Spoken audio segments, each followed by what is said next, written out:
frankly, I don't give a shit about NASCAR, to be honest with you. But I do have the ability to look at something objectively, whether I have a vested interest in it or not. And what I saw last night was a tragic event.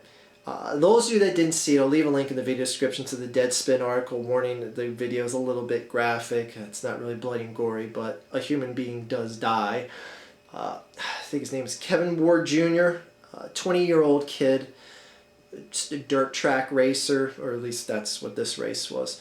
Tony Stewart was up there. He's supposed to be racing Watkins Glen this weekend. Had a race just to practice, just to get race ready up in Canandaigua, New York, on just a little rinky-dink little dirt track with a lot of basically no-name racers that hopefully one day want to be in NASCAR, be a professional NASCAR driver. And a tragic event happened where Kevin got spun out, even though from my vantage point it looks like he just spun out on his own, but argue those semantics to yourself if you want to.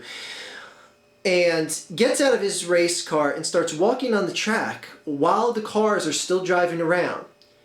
One car comes inches away from what I was looking at from hitting the guy. Another car zooms by and barely misses him as well. Gets to the point that Tony Stewart's coming around, he's pointing and yelling at him because, I don't know, there was some sort of altercation in the previous lap. Tony can't get out of the way and hits this guy. Kills him dead on the spot. Now, as I said, I have no vested interest in NASCAR, and I'm looking at this and I'm going, what happened there was just a horrific accident. I didn't see it as Tony gunning for the guy, trying to get close, trying to buzz him or whatever. The one thing though is, regardless of Tony's intent, why was that fucking kid on the track to begin with? I mean, that was just a Darwin Award candidate in the making right there. But again, it's fucking tragic, and I get that it's just a young kid that's getting killed.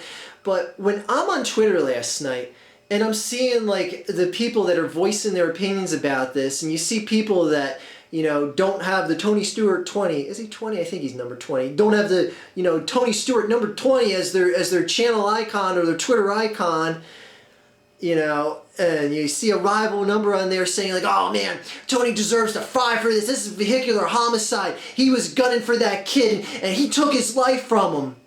Yet those same people don't say, well, what about the other drivers that barely missed him? Were they gunning for him too?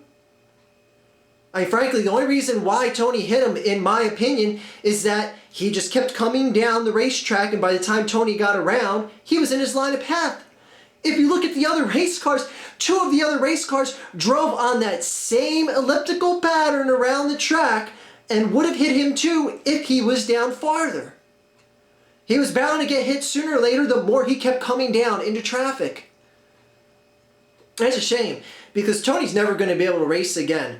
Again, I don't have a vested interest in this, but I can still respect the fact that people watch and adore someone like Tony Stewart in the millions, raise that flag, shop at Home Depot and spit at Lowe's when they drive by, get that sort of loyalty built up because they just, they love the entertainment value of it and they support their guy.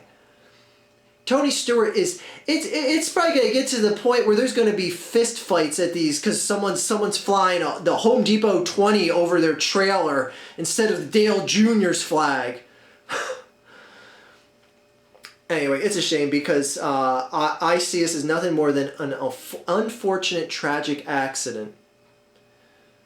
Let's not lose sight of what happened here. The guy walked down on the track, and to say that Tony Stewart was gunning for him or deliberately accelerated to hit him. First of all, the back end of his car hit him. It's not like he hit him front on. He actually kind of tails out, and the end of his car whips around and hits the kid. Again, watch the videotape and watch it with unbiased eyes. I know a lot of people, with the rival icon number in as their Twitter picture, and stuff in the description of their channel saying I worship the three greatest things on this planet: NASCAR, Jesus, and beer. Those types of people that just take this shit way too seriously. and are just not able to objectively look at this and just lose sight of just a tragic accident and have their NASCAR loyalty to another driver be the determination of guilt and innocence here. That's just fucking sad. It really is.